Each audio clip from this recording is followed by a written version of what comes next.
नमस्कार मित्रों। क्या कभी आपने खुद से भरपूर प्यार किया है?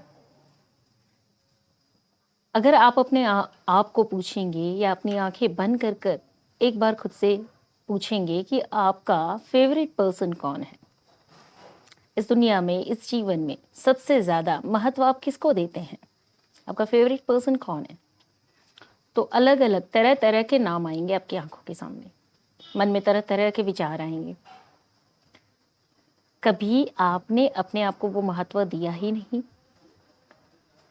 कभी आपने अपने आप को वो प्यार, वो इम्पोर्टेंस, वो चीज़ें दी ही नहीं? तो सोचिए, आपके जीवन में अगर आप ही आपके फेवरेट ना हो, आपने खुद से ही प्यार ना किया हो और आप खोखले हो, ये स्पेशल वर्ड आज मैं यूज़ कर रही हूँ कि खोखलापन, और हम सभी अगर महसूस करेंगे तो मानेंगे, जानेंगे कि यस, हमारे अंदर एक बहुत बड़ा खालीपन है, खोखलापन है, और बस उसी की पूर्ति के लिए हम बाहर किसी के पीछे दौड़ते हैं, किसी को ढूंढते हैं और उस खोखलेपन को पूरा करने के लिए तड़पते हैं। किसी से याचनाएं करते हैं, जैसे भीख मांग रहे हो, रिक्वेस्ट कर रहे हो, किसी की राह देख रहे हो, जैसे कोई आएगा और आपको कंप्लीट कर जाएगा। तो आइए मित्रों, आज इस खोखलेपन को अच्छे से समझते हैं। मैं पायल शाह आपकी ट्विन फ्लेम जर्नी को ज़रा सा आसान करने के लिए आई हूँ। तो जैसे कि हम सब जानते हैं कि यहाँ मुझे सुनने वाले या इस वीडियो को देखने वाले ऑलमोस्ट ट्विन फ्लेम्स होंगे, और वो दर दर भटक भी रहे होंगे।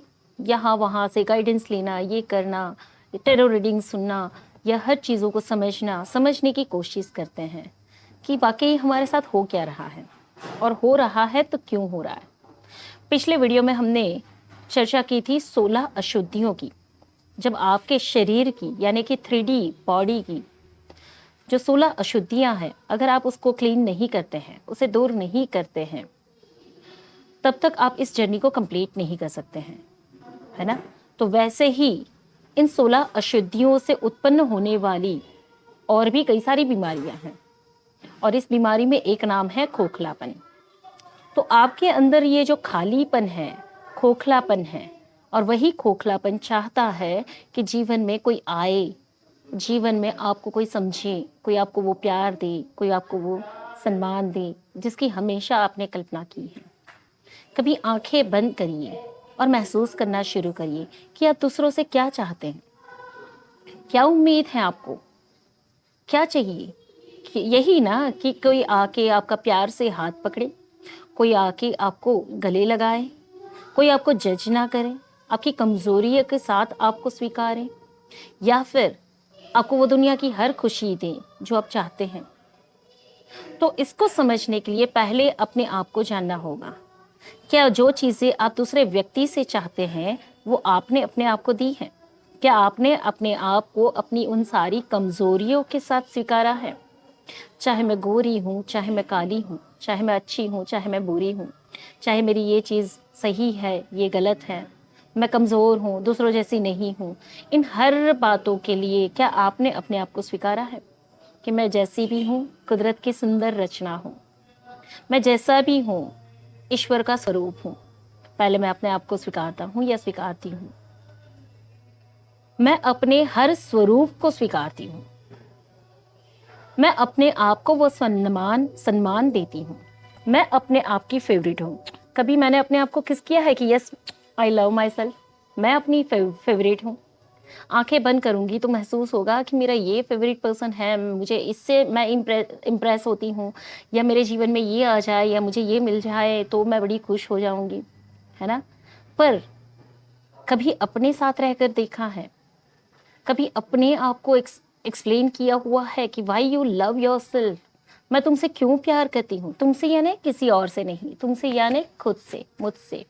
मुझे अपने आप को कभी एक्सप्लेन करना होगा कि भाई I love you, why why, क्यों मैं मुझसे क्यों प्यार करती हूँ? क्योंकि मैं काइंड हार्टेड हूँ, मैं दूसरों की मदद करना जानती हूँ।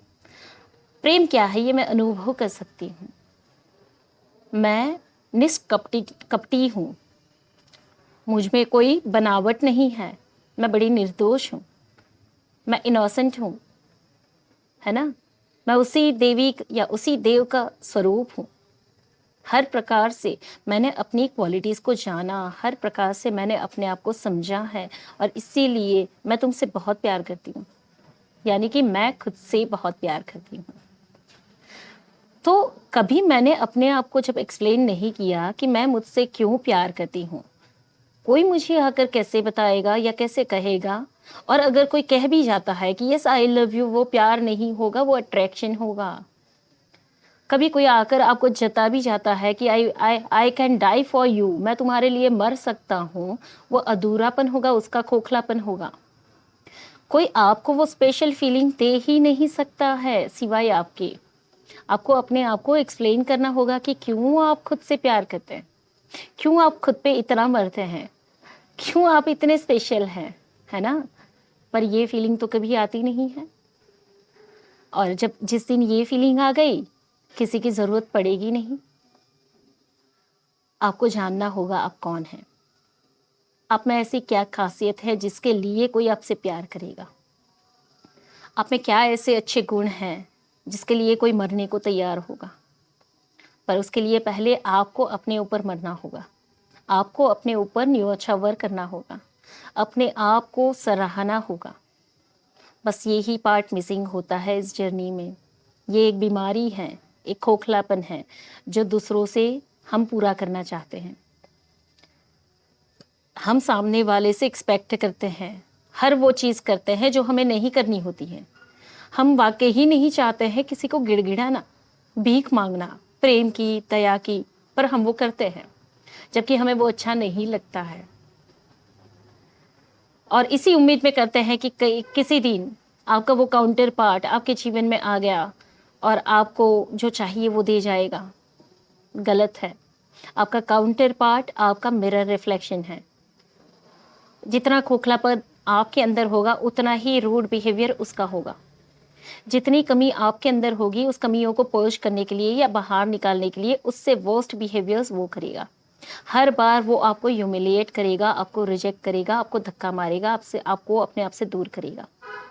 अगर समझ लीजिए कि कभी वो आपके पास आता भी है तो वापस कोई ट्रिगर देकर आपसे दूर भी हो जाएगा। और इन सारी परिस्थितियों में आपको जो सीखना है वो यही है कि अपने इस खोखलेपन को भरिए अपने खुद के प्यार से, अपने खुद के सम्मान से। अपने आप को एक्सप्लेन करिए, why I love my self so much. मुझ में ऐसा क्या बेहतर है, मैं ऐसी क्या डिफरेंट हूँ, लोगों से अलग हूँ, जिसके लिए मैं खुद पे मरने को तैयार हूँ। मैं खुद से इतना प्यार करती हूँ, है ना? ये स्पेशल फीलिंग जब तक आपको नहीं आती है अपने बारे में, तब तक भी आप अपनी जर्नी को कंप्लीट नहीं कर पाएंगे। डिवाइन हमेशा आपको चाहता है कि आप डिस्टॉर्टेड फेमिनाइन नहीं रहकर एक डिवाइन फेमिनाइन बन जाएं। अब डिवाइन फेमिनाइन यानी कि क्या, ज़रा सा इसको भी समझ लें। डिवाइन फेमिनाइन यानी कि उसमें शौर्य की ऊर्जा होती है। शौर्य यानी किसी से युद्ध करने नहीं निकलना है, पर उसके अंदर ऐसा साहस होता है कि उसके सामने आए हुए किसी भी टास्क को वो पूरा कर सकती है। और ये शौर्य की ऊर्जा उसे बहुत बेहद सुंदर बनाती है। शौर्य शौर्य यानी कि आपकी मणिपुर चक्रा की ऊर्जा। जिसका मणिपुर चक्रा हाईएस्ट एक्टिवेटेड होता है उसमें एक शौर्य होता है, और वही शौर्य चाहे फेमिनाइन हो चाहे मस्कुलाइन हो उसे बेहद करेजियस और सुंदर बना देता है। तो शौर्य की ऊर्जा आपके मणिपुर चक्रा की ऊर्जा है, आपको हृदय से सॉफ्टन बना देती है। यानी कि हार्ट चक्रा जिसका एक्टिवेट हो गया वो अब प्यार खींचेगा नहीं, मांगेगा नहीं, प्यार बांटेगा, हर छोटी चीज़ों में प्यार अनुभव करेगा। डिवाइन फेमिनाइन क्या है? तो कि जिसमें शौर्य की ऊर्जा हो, जिसमें भरपूर प्रेम हो, और प्रेम का स्वरूप हो करुणा, प्रेम का स्वरूप हो मैत्री। मैत्री और करुणा यानी कि हर वो जीव, हर वो सोल, हर वो व्यक्ति जिसके साथ वो एक आत्मीयता का अनुभव करे, जहाँ पे वो हमेशा खुद को सुरक्षित महसूस करे, चाहे वो कार्मिक हो चाहे वो कोई भी हो, जिसके साथ वो हमेशा खुद को सुरक्षित पाए। यानी कि गुण कौन से हो गए डिवाइन फेमिनाइन या डिवाइन मस्कुलाइन के? जिसमें शौर्य हो, जिसमें करुणा हो, जिसमें एक रॉयल्टी हो, रॉयल फीलिंग हो। रॉयल्टी और रॉयल फीलिंग से थोड़ा सा मैं एक्सप्लेन करना चाहूँगी कि रॉयल्टी और रॉयल फीलिंग्स क्या है। भले मेरे जीवन में कुछ भी नहीं है, पर मैं दिल से बहुत भरपूर हूँ। भले मेरे जीवन में वो मटेरियल्स नहीं है, पर मेरा दिल बड़ा उदार है। मैं एक रॉयल पर्सन हो सकती हूँ। डिवाइन फेमिनाइन हमेशा रॉयल होती है। रॉयल यानी कि क्या? रॉयल यानी कि हमेशा उसके पास जो होगा भरपूर होगा और वो देने के लिए भी तैयार होगी। परीक्षा अगर ली जाए, आपके पास समझ लीजिए 100 रुपये हैं और आपकी परीक्षा ली जाए और आपके सामने कोई ऐसा टास्क आ जाए जहाँ पे अब आपको पता है कि अगर आप ये दे देंगे तो आपके पास कुछ नहीं रहेगा, तो नेक्स्ट मोमेंट पे आप क्या करेंगे, कैसे सर्वाइव करेंगे? डिवाइन फेमिनाइंस या डिवाइन मस्कुलाइन की क्वालिटीज़ में ये एक रॉयल्टी ऐसी होती है जहाँ पे ये नहीं सोचते हैं कि कल क्या होगा। डिवाइन पे उनको भरपूर फेथ होता है कि जो होना होगा हो देखा जाएगा, पर इस क्षण को या इनकी ज़रूरत को मैं अभी डिनाई नहीं कर सकती हूँ। तो मेरे पास जो है और जितना है मैं दे सकती हूँ। उनको एक सेकंड नहीं लगेगी देने में, और बस यही गुण इनको रॉयल बना देते हैं। रॉयल इंसान वो नहीं है जो प्रॉपर्टी इकट्ठी करके बैठा होता है। रॉयल इंसान वो नहीं है जो नोटों को काउंट कर सकता है। रॉयल इंसान वो नहीं है जो हज़ारों की भीड़ में भी एक स्पेशल डिफरेंट खुद को साबित कर ले। वो सिर्फ इगोइस्टिक फॉर्म्स रहते हैं 3D लाइफ की। रॉयल पर्सन वो है जो जिसके पास जेब में 1 रुपया हो तो उसे भी दे सकता है, और जेब में करोड़ों हो और समय आने पे ज़रूरत हो तो उसे भी छोड़ सकता है। That is royalty and royal person. Royal person kind hearted होते हैं। रॉयल पर्सन सबके लिए सोचते हैं। यहाँ पे एक मिसकंसेप्शन बैठ जाता है कि दूसरों के बारे में सोचना मतलब अपने आप को इग्नोर करना। जी नहीं, जिसने खुद को बहुत इम्पोर्टेंस दिया है या जिसने खुद को अपना लिया है वही दूसरों के लिए सोच सकता है। जो खुद को रिजेक्ट कर रहा है और दूसरों के लिए सोच रहा है वो प्लीजिंग कर रहा है, दूसरों को खुश करके कुछ पाने की कोशिश कर रहा है।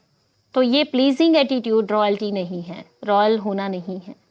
पर जिसने खुद को पा लिया है, जिसने खुद को समझ लिया है और उसके पास अब खोने के लिए या पाने के लिए भी कुछ नहीं होता है, जहाँ पे वो कुदरत की गोद में बादशाह बनकर जी सकता है, वैसी रॉयल फेमिनाइन या रॉयल मस्कुलाइन एनर्जी को रीगेन करना होता है। इसके अलावा डिवाइन फेमिनाइन या डिवाइन मस्कुलाइन की कैरेक्टरिस्टिक्स या उनके गुण की बात करें तो ये कैसे हो सकते हैं? आपको क्या ऐड करना है आपके अंदर? निर्भीकता।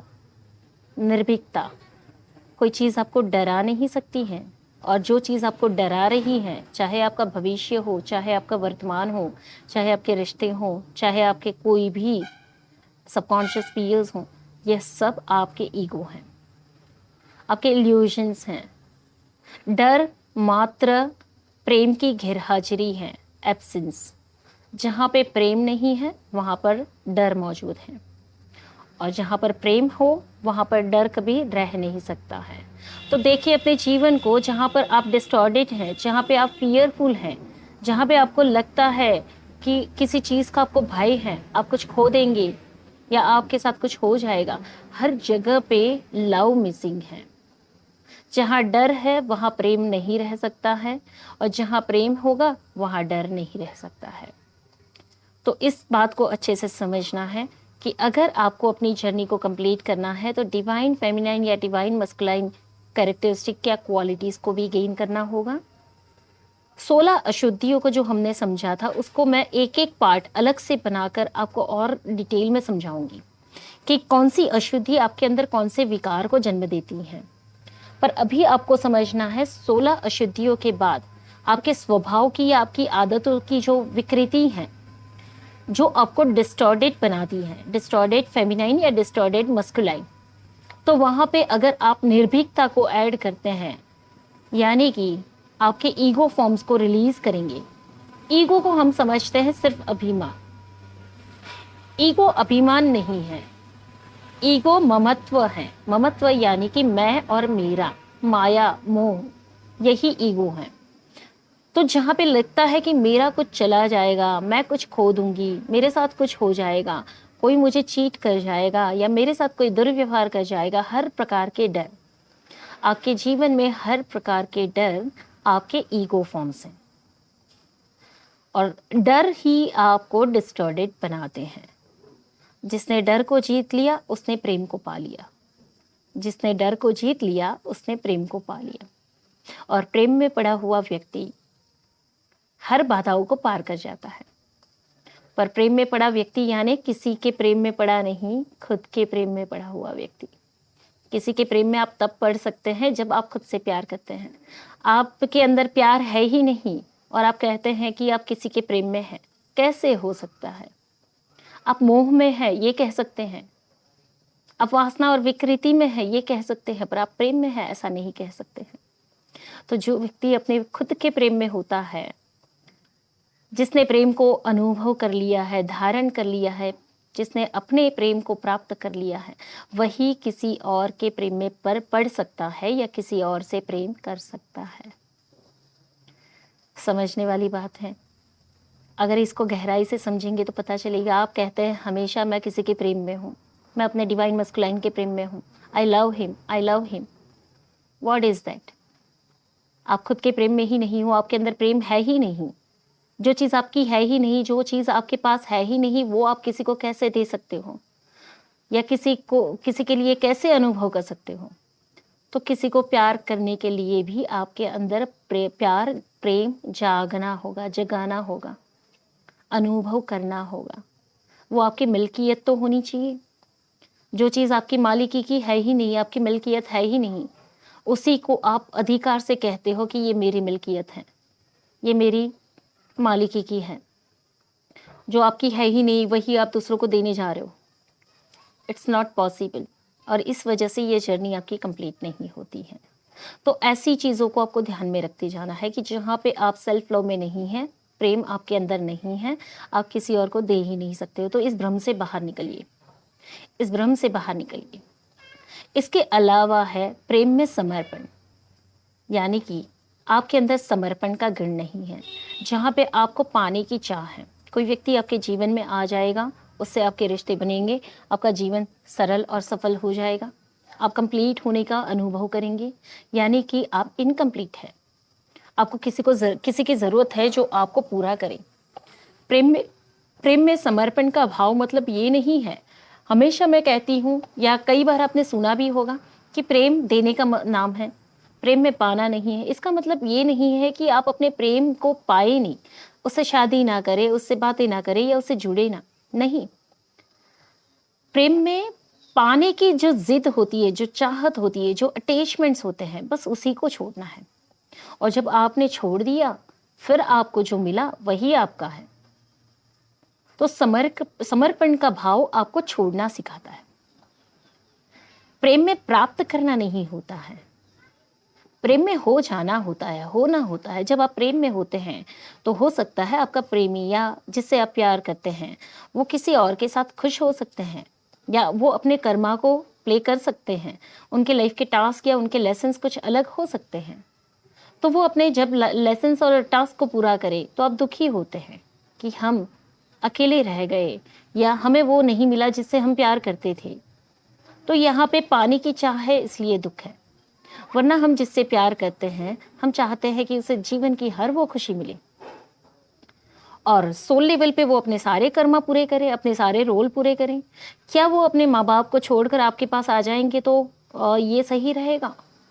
या फिर हमारा कर्तव्य ये होता है कि उसे वो फ्रीडम दे दें कि वो इस जीवन के उसके सारे कर्मा, उसकी जिम्मेदारियाँ बखूबी निभा लें और हमें उसी में कंप्लीशन फील हो। यस, आपका काउंटर पार्ट साथ साथ में अपनी रिस्पॉन्सिबिलिटीज़ को भी पे कर रहा है, भले वो आपके पास नहीं है पर वो कंप्लीट तो हो रहा है एक परमानेंट यूनियन के लिए। परमानेंट यूनियन यानी शरीर से जो आप एक दूसरे के साथ जो सांसारिक जीवन जीते हो वो परमानेंट यूनियन नहीं है, पर दो सोल सारे लेसन्स को कंप्लीट करती है, सारे कर्मास को कंप्लीट कर लेती हैं और रीयूनाइट हो जाती है, परमानेंट उस डिवाइन लाइट में मर्ज हो जाती हैं, जिन्हें कभी भी सेपरेशन नहीं मिलना है। उसे परमानेंट यूनियन कहेंगे। और इसी के तौर पे हो सकता है कि आपकी लाइफ में आपका काउंटर पार्ट आपके जीवन में आ जाएगा, आप शादी करेंगे, बच्चे पैदा करेंगे और कुछ लाइफ पर्पस को जी कर ये जीवन खत्म करेंगे। तो ये गिफ्ट हो सकती है, मिलेगी, हो सकती है। जब हम अपने इस जीवन में अपने काउंटर पार्ट से आमने सामने हुए हैं तो पॉसिबिलिटीज हो सकती है कि हम उनसे शादी भी करें, उनके साथ सही अच्छा जीवन भी बिताएं और अपनी सारी इच्छाओं को पूर्ण भी करें। पर उसके लिए अटैचमेंट हो और समर्पण ना हो, तो खिंचाव हो, चाहत हो और देने की भावना ना हो, तो हम चाहते हैं वो अपना सब कुछ छोड़ के सिर्फ हमारे पास आ जाए, उसके कर्मास या उसके लेसन्स को छोड़कर सिर्फ आपको पैम्पर करते रहें। That is not possible in this journey. वो आ ही नहीं पाएंगे। तो इस समय पे आपको अपने आप को कंप्लीट और राइज करते जाना है, अपने आप को इतने लेवल पे राइज करना है कि वो चाहे दुनिया के किसी भी कोने में रहे, कहीं पर भी रहे, अपने कोई भी कर्मा प्ले करे या अपना कोई भी लाइफ लेसन्स फुलफिल करे, पर आप दोनों का प्रेम बिना शब्दों के भी, बिना एनर्जी एक्सचेंज के भी दिन ब दिन ग्रो होता जा रहा है। आप और भी गहरे प्यार में चले जा रहे हो। इस जर्नी में ऐसा भी होता है कि बरसों तक एक दूसरे से बात ना हो, पर प्रेम घटे ना प्रेम बढ़े। हर कंडीशन में यह प्रेम आपको खूबसूरत बनाता जाता है, आपको कहाँ से कहाँ उठाकर ले जा सकता है। तो प्रेम में एक बहुत इम्पॉर्टेंट जो गुण है वो है समर्पण। और जब हम समर्पण करते हैं तो एक और गुण की ज़रूरत पड़ती है डिवाइन फेमिनाइन और डिवाइन मस्कुलाइन के लिए, और वो होता है विश्वास। विश्वास किसके ऊपर? विश्वास अपने खुद के ऊपर का, भरोसा अपने ऊपर का कि जो मुझसे बिलोंग करता है वो मुझ तक ही आएगा, जो मेरी तकदीर में है या जो मेरा ही अंश है, हम दोनों अगर एक ही हैं तो हम ज़रूर मिलेंगे, भले इस धरती पर नहीं, कहीं और अगर डिवाइन ने चाहा तो क्यों नहीं इसी धरती पर, इसी जीवन में, इसी शरीर में हम एक दूसरे के साथ मिलेंगे। पर विश्वास, विश्वास कैसी चीज़ है जो आपको भव सागर पार करा जाती है। कुछ नहीं दिख रहा है, कोई ज़मीन नहीं दिखाई दे रही है, दूर दूर तक समंदर हैं, पर फिर भी विश्वास है कि हम चलते जाते हैं, उस डिवाइन पर विश्वास करते हैं कि अगर तुझे ज़िंदा रखना है, अगर तुझे मुझे कुछ देना है तो मुझे विश्वास है कि तू रखेगा ही, तू देगा ही। मेरा जीवन है, अगर मेरा प्यार है, अगर मेरा अनुभव है, या यही मेरी इस लाइफ की जो स्क्रिप्ट है या जिसे कहते हैं नक्शा, तो वो चीज़ मेरे पास आएगी ही आएगी। पर हो सकता है नक्शा अलग भी हो, डर हमें उसी चीज़ का लगता है। क्या पता कि हमारे नसीब में वो है कि नहीं। डर से मुक्त हो जाइए, विश्वास बढ़ा दीजिए। अगर आपकी लाइफ स्क्रिप्ट, लाइफ स्टोरी में या आपके नक्शे में आपने निर्धारित किया होगा तो दुनिया की कोई भी ताकत इसे छीन नहीं सकती है, और पूरी कायनात आपके इस नक्शे को साकार करने में लग जाती है। तो आपकी जर्नी कंप्लीट ज़रूर होगी। आज के लिए कुछ इतने ही गुणों को आत्मसात करना है। अगले वीडियो में मैं आपके लिए इन विषयों को लेकर आऊँगी जहाँ पे हमने 16 अशुद्धियों को समझा था, उन अशुद्धियों को अब और भी गहराई से समझना है। तो ये 16 अशुद्धियाँ और उससे पैदा होने वाले विकार आपके जीवन में, आपके स्वभाव में आपको कहाँ कहाँ इफ़ेक्ट करते हैं, इन बातों को हम डिटेल में समझेंगे। तो इस जर्नी में मेरे साथ बने रहिए। नेक्स्ट बहुत ही जल्द मैं आपके लिए एक बेहतर गाइडेंस और भी लेकर आ रही हूँ। धन्यवाद।